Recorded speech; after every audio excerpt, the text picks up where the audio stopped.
Assalamualaikum warahmatullahi wabarakatuh. Oh nggih, ini di mute. Nggih mboten napa-napa. Mic-nya dimatikan. Kang kula hormati Gus Maki, Ketua PCNU Banyuwangi Mas Haji Ikhwan, Ketua PC Ansor di Banyuwangi beserta segenap keluarga besar PCNU maupun Ansor dan seluruh Banom NU yang menghadiri latihan kepemimpinan dasar. Saya pertama-tama mengajak kita semua senantiasa bersyukur, alhamdulillah. Alhamdulillah Allah Subhanahu wa taala maringi kita semua dengan kesehatan, keselamatan sehingga kita bisa berkumpul dan melanjutkan kegiatan yang baik ini tentunya dengan protokol kesehatan yang senantiasa kita jaga.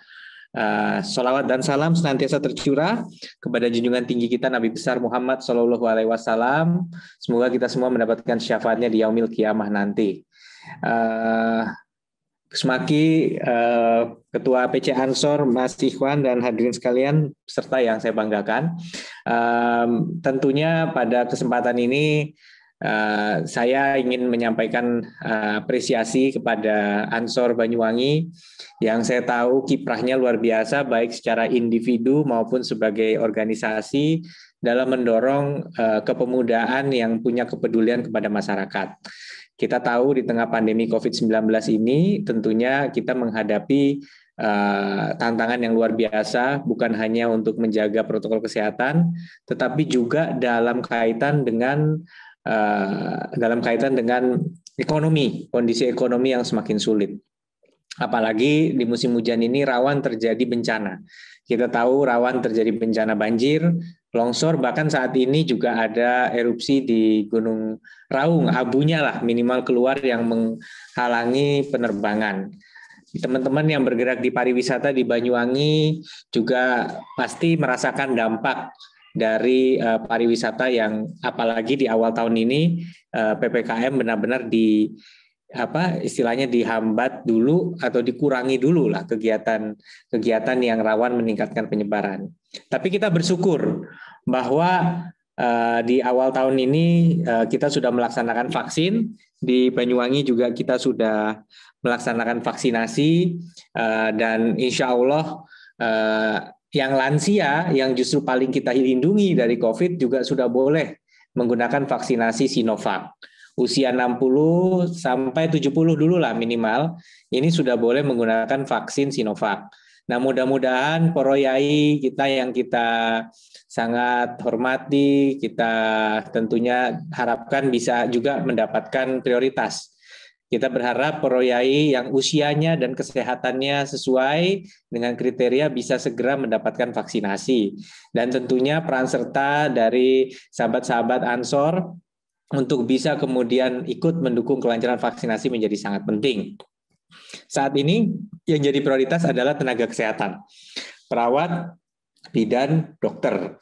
Nah, alhamdulillah memang belum semuanya, tapi minggu ketiga Februari ini kita punya harapan bisa tuntas semua tenaga kesehatan divaksinasi. Total 200.000 lebih tenaga kesehatan se-Jawa Timur harus divaksinasi. Kalau di Ansor mendengar ada perawat, ada bidan, ada dokter yang belum mendapatkan vaksinasi, segeralah kemudian berkoordinasi dengan Pemkab. Kalau mau dengan Pemprov juga monggo untuk memastikan mereka mendapatkan vaksinasi. Kalau vaksinasi ini terlaksana, kita tahu sudah datang sebenarnya 15 juta vaksin. Kalau 2 dosis artinya untuk 7,5 juta orang. Di seluruh dunia saat ini juga vaksinasi sudah berjalan. Ini saya selalu dapat ada angka yang cukup update gitu ya. Terakhir saya ingin cek vaksin progress ini saat ini sudah 168 juta vaksin di seluruh dunia yang sudah disuntikan. 168 juta, tetapi memang masih didominasi oleh Amerika dan Cina. Jadi Cina sudah memvaksinasi 40,5 juta dosis, sedangkan Amerika 50 juta dosis.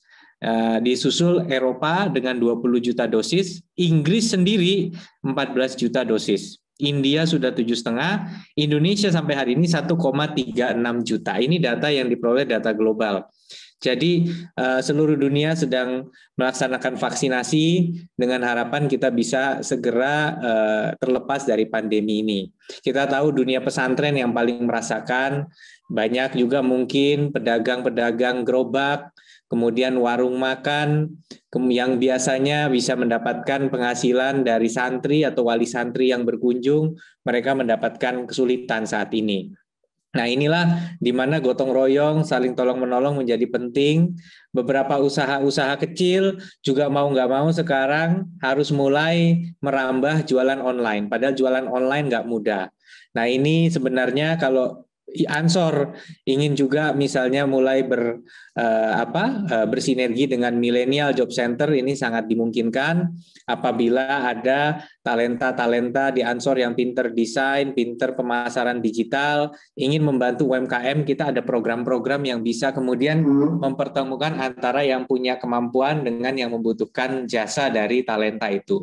Kalaupun belum punya pengalaman banyak, nanti akan ada yang membimbing, yang disebut sebagai mentor. Kami juga tahu desa wisata sangat didorong oleh kelompok-kelompok pemuda, dan juga tentunya kita tahu desa wisata hari ini sedang sulit, sedang menghadapi tantangan, tapi kita harap PPKM Mikro yang sekarang berjalan berdasarkan instruksi Mendagri nomor 3 2021 akan berjalan sampai tanggal 22. RT-RT ditandai kalau lebih dari 10 rumah itu ada COVID-nya, itu kemudian masuk ke kategori merah. Kalau merah apa yang terjadi? Ada jam malam, jam 9 atau jam 8 kalau nggak salah, tidak boleh keluar masuk RT. Kemudian ada larangan untuk bisa melakukan perkumpulan atau pertemuan-pertemuan ya di dalam wilayah tersebut. Nah, inilah yang kemudian kita perlu juga teman-teman Ansor yang ada di lingkungan masing-masing harus tahu. Jadi jangan sampai ada sahabat Ansor yang tidak tahu RT saya ini zona apa. Zona merah, hijau, kuning, oranye. Ya, hari ini se-Jawa Timur hanya ada 2 zona merah, Kota Madiun sama sama Jombang. Ya, Kota Madiun sama Jombang. Zona kuning ada Pacitan sama ada lagi. Kemudian rata-rata oranye termasuk Banyuwangi. Ya, nah mudah-mudahan sekali lagi kita akan terhindar dari zona merah BNPB, tapi setiap RT itu nanti ada zona merah. Kalau zona oranye itu memang untuk sementara fasilitas umum itu ditutup dulu supaya meminimalisir penyebaran. Itu kalau nggak salah antara 6 sampai 10 ya, kalau nggak salah gitu ya. Ini itu masuk zona orange. Nah, itu harus ditutup dulu gitu. Lebih dari 10 zona merah ada penerapan jam malam dan pembatasan orang keluar masuk RT. Nah, tentunya kepatuhan ini akan membutuhkan peran serta dari elemen masyarakat. Mudah-mudahan keluarga besar Ansor Banyuwangi bisa ikut berperan aktif untuk pelaksanaan PPKM Mikro. Yang melakukan poskonya nanti adalah lurah atau kepala desa. Jadi kepala desa punya anggaran dari dana desa, lurah dapat anggaran dari pemerintah kabupaten atau kota. Ya, itu yang kemudian akan memastikan bahwa dilakukan tracing. Apa itu? Kalau ada ketemu satu COVID harus mencari sebanyak-banyaknya kontak eratnya sampai idealnya 20 sampai 30. Ya, nge-tracing sekarang lebih mudah, nggak usah di swab PCR, pakai antigen aja dulu, langsung ketahuan 15 menit, 20 menit dia reaktif enggak gitu. Jadi ini nanti ada pasukan antigen ya yang akan melakukan tracing. Nah, kalau di masyarakat ada yang tidak kerso, ada yang tidak kooperatif, tolong diberi pengertian ya bahwa di swab ini sebenarnya adalah bentuk dari upaya kita saling menjaga, saling melindungi ya. Jadi jangan takut, dan sekarang kena COVID sudah bukan hal yang bagaimana dari sisi perspektif sosial.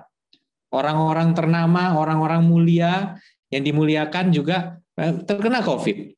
Orang yang kita junjung tinggi terkena COVID ya. Karena ini memang bisa terjadi kepada siapa saja. Walaupun kita sudah jaga, ini juga memang masih bisa terjadi. Nah, makanya kita tetap banyak tentunya berikhtiar, berdoa agar dijauhkan dari COVID. Dan tadi, mari kita mengajak masyarakat untuk tidak anti dan alergi kalau ada gerakan tes. Ya, rapid test antigen nggak sakit kok, cepat kemudian langsung tahu hasilnya. Kalau reaktif akan diswab dulu untuk mengkonfirmasi ulang benar atau tidak dia COVID. Kalau negatif monggo, tapi tetap protokol kesehatan. Nah, inilah yang kita harapkan sekali lagi sulit mengandalkan hanya aparat. Kita berharap ada peran dari kader pemuda untuk bisa menjadi tim yang mendukung sukses terlaksananya PPKM Mikro ini. Nah, mungkin saya tidak panjang-panjang karena banyak narasumber yang akan berbicara pada latihan ini. Sekali lagi saya mengucapkan terima kasih atas kesempatannya bisa bersilaturahmi. Selamat kepada PC Ansor Banyuwangi yang terus melaksanakan pengabdiannya, kaderisasinya yang luar biasa. Salam hormat, datang Gus Maki, sama dumateng poro kiai, poro masaih ingkang kawula hormati yang hadir baik secara langsung maupun virtual. Mugi-mugi dalam kesempatan jangka pendek ini segera bisa silaturahmi lagi, berkunjung lagi ke Banyuwangi, dan kita mudah-mudahan dalam keadaan di mana kondisi sudah membaik. Hari ini sebaran COVID sudah membaik sebenarnya. Saya dapat data hari ini kalau di saya mohon izin. Jadi saya mohon izin, saat ini ada 560 kasus, di mana yang terbanyak Surabaya 48, Banyuwangi 20 kasus hari ini. Tapi di Banyuwangi hari ini yang sembuh ada 23. Jadi Banyuwangi masuknya zona orange, yang zona kuning adalah Sampang, Pamekasan, dan Pacitan zona kuning. Banyuwangi zona orange. Nah, ini tentunya angka 560 ini menjadi relatif baik, tapi jangan kita terlena.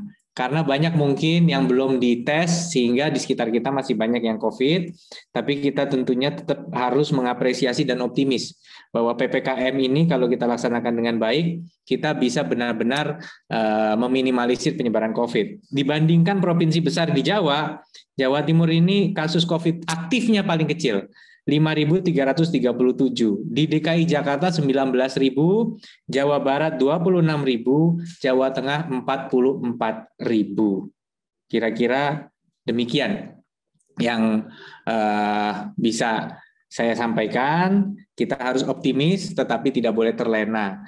Kita harus bisa berperan. Saya tahu memang buat masyarakat hidup sudah sulit, ya. Jadi memang kita harus saling menguatkan. Kami pemerintah juga terus terbuka untuk menerima segala bentuk masukan, saran, bahkan kritik untuk bisa bekerja lebih baik lagi untuk masyarakat. Terima kasih sekali lagi, dan akhir kata juga kita berada di tengah gempuran nilai-nilai transnasional yang luar biasa.